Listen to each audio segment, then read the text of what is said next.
변방 목사의 아침 묵상 2025년 7월 29일 화요일 아침입니다. 오늘은 레위기 26장 14절로 17절 말씀을 통해서 고통이 은혜를 부른다. 이런 제목으로 말씀 묵상의 은혜를 나누겠습니다. 어제 웨이브리지 플랫폼 이사회와 앞으로의 콘텐츠 개발 방향에 대해서 PD의 발표를 듣고 나눌 수 있었습니다. 우리가 할 수 있는 다양한 콘텐츠에 대해 모두가 공감할 수 있는 소중한 시간이 되었고 행복한 이사회로 마칠 수 있었습니다. 삼복더위로 이 땅이 용광로처럼 타오르고 있는 오늘 중보기도 리더 모임 마지막 수업이 있습니다. 소중한 리더들과 함께하는 시간, 성령 하나님의 시원한 바람이 불어서 우리 모두의 심령이 시원케 되는 복된 시간 되기를 기도합니다. 이날 어떤 말씀으로 인도하실까? 본문에는 하나님과의 언약을 어기고 계명을 따르지 않을 때 다가오는 하나님의 징계의 첫 번째 단계를 말씀하고 있습니다. 14, 15절 그러나 너희가 내게 청종하지 아니하며 이 모든 명령을 준행하지 아니하며 내 규례를 멸시하며 내 마음에 내 법도를 싫어하여 내 모든 계명을 준행하지 아니하며 내 언약을 배반할진대. 여기서 주목되는 것은 계명을 지키지 않는 것을 네 가지의 단어로 설명을 합니다. 청종하지 아니하며 준행하지 아니하며 멸시하며 싫어하여. 이게 하나의 단계처럼 보여져요. 그리고 그 마지막 이 네 가지의 단계가 지나가고 나면 결론은 그것은 언약에 대한 배신이야, 배반이야, 이렇게 정리를 하고 있는 것 같습니다. 우리가 하나님의 언약을 저버리는 것이 그냥 한순간 되어지는 게 아니라 이렇게 점진적으로 의도적으로 이 반역의 단계가 있음을 보여주는 것 같아요. 인간의 내면이 하나님의 말씀으로부터 멀어지는 과정. 이게 첫 번째가 청종하지 않기를 시작하는 거죠. 이 청종, 주의 깊게 듣고 순종하는 것인데 말씀을 주의 깊게 들으지 않고 이렇게 흘려보내는 거죠. 이게 이제 듣지 않기로 마음먹는 첫 번째 단계의 모습입니다. 그냥 흘려들어, 그냥 듣고 마는 거예요. 그 다음에 순종이 따르지 않는 단계. 이게 이제 하나님의 말씀을 배반하는, 언약을 깨는 그 첫 번째 단계가 흘려듣는다. 두 번째 단계는 준행하지 아니하며, 이 준행하지 않는다는 건 하나님의 명령을 알지만 의도적으로 하지 않는다는 거예요. 나 못해, 나 안 해, 그건 안 해, 뭐 이런 식으로 해서 모르는 게 아니에요. 해야 되는 거 아는데 그걸 본인이 불순종하기 시작한다는 거죠. 이게 두 번째 단계입니다. 세 번째 단계는 멸시하며, 혐오하는 거예요. 가치 없게. 말씀 자체를 하찮게 여기면서 나 안 해 해서 그걸 더 발전시켜서 이거는 이제 무시하는 단계로 넘어가는, 말씀 자체를 무시해버리는 거예요. 마음에서 지워버리는 거죠. 이런 단계가 이제 세 번째, 하나님의 언약을 깨뜨려가는, 배반해가는 세 번째 단계가 그렇다. 네 번째 단계는 이제 싫어하며, 이 이제 반감이 최고조로 올라와서 이 하나님의 법 자체를 실증내는 거예요. 이 단계는. 참 이게 한 사람이 말씀을 따르지 않는 것은 어느 날 갑자기 벌어지는 게 아니라 이런 단계를 거쳐가면서 점진적으로 죄가 자라나서 마침내는 하나님의 말씀을 역겹게 여기고 싫어하는 단계까지 이른다. 이게 언약을 배반하는 거다. 이렇게 말씀을 하고 있습니다. 이렇게 배반한 자들을 향해 하나님은 징계하신다. 이렇게 말씀하신 거죠. 크게 나오면 징계는 세 가지예요. 하나는 재앙으로 인한 질병과 공포고, 두 번째는 수확의 허무함이에요. 심었고 열심히 했는데 남는 게 없는 거예요. 거둘 게 없는 거예요. 남들이 다 뺏어가는 거예요. 이게 수확의 허무함이죠. 세 번째는 원수에게 패배하고 억압당하고 도망다니는, 심지어는 나중에는 그런 삶이 이 인생, 자기 인생이 그런 인생이야라는 낙인 속에 사람들이 쫓아오지 않는데 자기는 자꾸 숨는 거예요. 도망다니는 거예요. 이런 비참한 모습이 된다. 이게 바로 언약을 깨뜨린 자에게 주어지는 심판이다. 이렇게 말씀을 하는 것입니다. 성도의 삶의 언약을 지키는 것이 얼마나 중요한 일이고 언약을 깨뜨리는 것이 얼마나 위험한 일인지를 말씀하고 있는 것입니다. 이것을 통해서 하나님이 하시는 근본적인 의도는 이거죠.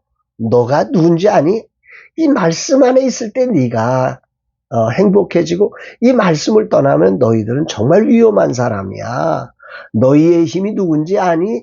이 말씀 안에 있는 하나님을 신뢰하는 거야. 이것을 분명하게 가르쳐 주고 있는 거죠. 이 말씀을 묵상하면서 요한복음 15장 5절이 생각나죠. 나는 포도나무여 너희는 가지라. 그가 내 안에 내가 그 안에 거하면 사람이 열매를 많이 맺나니 나를 떠나서는 너희가 아무것도 할 수 없습니다. 세상은 하나님 없이 인간의 수단과 방법을 가지고 어느 정도 버틸 수 있다 말합니다. 아니, 그럴 수 있을 것 같습니다. 하나님께서 그들에게 어느 정도 허용하시기도 합니다. 그러나 하나님의 백성들은 하나님 없는 삶은 그야말로 아무것도 할 수 없는 상태라는 거죠. 그런데 이게 참 큰 복입니다. 영원한 멸망이 아니라 하나님께로 돌아갈 기회를 그들에게 허락해 주시는 거죠. 넌 이러면 안 돼. 돌아와야 돼. 라는 거죠.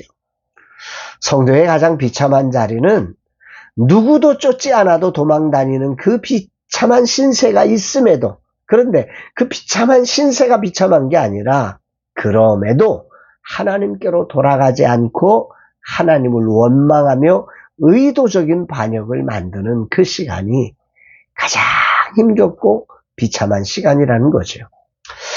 오늘 이런 말씀을 묵상하면서 주님은 내게 무엇을 말씀하시는 것일까? 삶은 다양하고 특별합니다.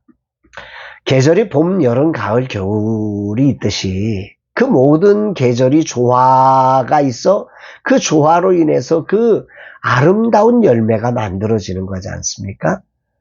그렇듯 인생이라고 하는 것도 다양함이, 그 많은 다양함, 우리가 좋아하는 것과 싫어하는 것, 기쁜 것과 슬픈 것, 이 다양함이 모여져서 하나님의 축복이 이루어지는 거죠. 오늘처럼 무더운 날 달콤한 과일이 엉글고 곡식이 엉그는 것입니다. 그런데 세상은 오직 경쟁에서의 승리만이 특별하다고 외치고 패배자를 사라지게 하려고 합니다.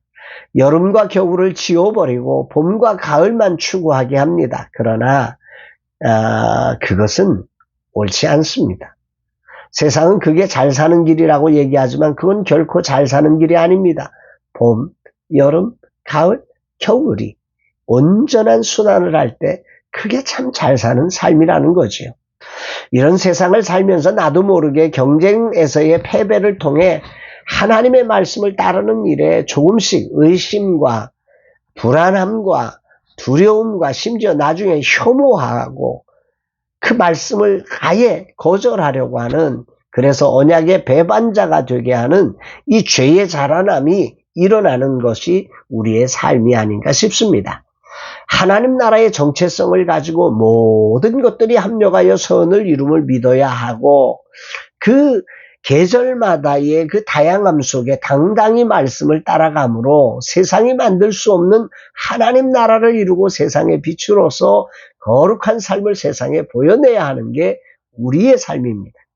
그러나 많은 사람은 이 세상에 빛이 될 수 있다는 사실을 믿지 못하고 나 같은 사람이 어떻게, 내가 굳이 이렇게까지 해야 돼? 이러면서 믿지 못해서 포기하고 세상과 같은 길을, 그래서 여름과 겨울을 지워버린 봄, 가을만 내게 주세요. 그렇게 외치며 하나님을 배반해 가는 것입니다. 저도 그렇게 수없이 넘어지며 여기까지 왔습니다. 이 자리에서도 세상은 삶의 뜨거운 여름과 겨울의 매서운 추위를 견딜 수 없을 것이라 하면서 세상을 따르라고 외치기도 합니다. 그러나 저는 그럴 수 없습니다. 저는 압니다. 주님을 떠나서는 아무것도 할 수 없는 것이 접니다. 나의 힘과 지혜는 오직 하나님께 있습니다. 그분을 따를 때 나는 세상의 빛이 될 수 있고 그분을 놓칠 때 나는 그야말로 비참한 인생의 자리에 거하게 됩니다. 그러기에 나의 하나님 없는 삶의 무력함은 나의 축복입니다. 이런 나를 아시고 오늘도 주님은 나를 꼭 붙잡으시며 의심과 두려움에 흔들리는 나를 말씀을 통해 설득하시며 주의 길을 걷게 하십니다. 이 하나님의 은혜가 너무도 감사하고 감동입니다. 괴로움은 하나님의 열매가 있는 시간입니다. 그 괴로움의 시간 주님을 보고 더 가까이 주님을 따르는 자로 서기를 다짐해 봅니다. 오늘 무더위가 맹위를 떨치는 한가운데 나는 주님을 더 가까이 따르리라 다짐해 봅니다. 그 어떤 위기가 와도 나의 힘은 오직 하나님 한 분뿐임을 고백하며 후반전의 삶 오직 주님을 따라 세상의 빛으로 사는 자가 되기를 소망합니다. 주님 오늘도 당신의 규례를 지킴으로 주님이 왕이심을 선포하고 그 안에서 살기를 원합니다. 이 종을 언제나 붙들어 주셔서 감사드립니다. 주님이 부르시는 날까지 주 안에 거하게 하시고 당신의 뜻을 이루는 종이 되게 하옵소서. 이 종의 삶이 세상을 비추는 삶 되게 하옵소서 고백합니다. 사랑하는 여러분, 괴로움은 하나님의 열매가 있는 시간입니다. 그 괴로움의 시간, 그럼에도 불구하고 하나님의 언약을 따라가려는 이 믿음이, 언약을 배반하지 않는 믿음이 진실로 우리로 하나님 안에서의 풍성한 열매와 거룩한 빛이 되는 길임을 신뢰하시면서 이 무더운 날씨에도 그 언약을 배반치 않고 주님을 따라가는 저와 여러분의 삶 되기를 주의 이름으로 축복합니다. 사랑합니다.